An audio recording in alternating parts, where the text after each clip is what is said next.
విద్యాసాగర్ రావు మృతికి సంతాపం చెప్పిండ్రు చాలా మంది లీడర్లు పార్టీలను పక్కన పెట్టి హబ్సిగూడలోని ఆయన ఇంటికి నేతలు వచ్చిండ్రు. విద్యాసాగర్ రావు మృతదేహానికి నివాళులర్పించి కుటుంబ సభ్యులను పరామర్శించిండ్రు. ఆయన చనిపోవడం రాష్ట్రానికి తీరని లోటన్నారు లీడర్లు. విద్యాసాగర్ అసమాన ప్రజ్ఞ ఉన్నటువంటి ఒక ఇంజనీరు. ఆయన కేంద్ర సెంట్రల్ వాటర్ కమిషన్లో పనిచేస్తారు, సిడబ్ల్యూసీలో. అదేవిధంగా సుదీర్ఘకాల తెలంగాణ ఉద్యమంలో కూడా నేను ఆయనతో పాటు కలిసి పనిచేసే అవకాశం వచ్చింది.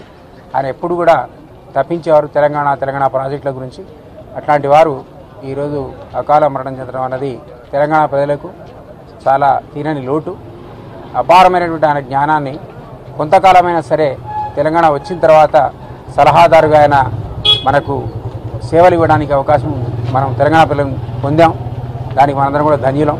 ఆయన ఆత్మకు శాంతి కలగాలని పర్సనల్గా నేను ఢిల్లీలో కేసీఆర్తో ఉన్నప్పుడు ఆయనతో కలిసి పనిచేయడం, జయశంకర్ గారు వీరు అనునిత్యం కూడా తెలంగాణ ప్రాజెక్టుల గురించి తెలంగాణ గురించి ఆ రోజు కేసీఆర్తో చర్చించడం నేను ప్రత్యక్షంగా సాక్షిగా చూశాను. వారికి ఉన్నటువంటి నాలెడ్జ్ అపారమైనది. అట్లాంటి వ్యక్తి ఈరోజు చనిపోవడానికి నేను విచారిస్తున్నా.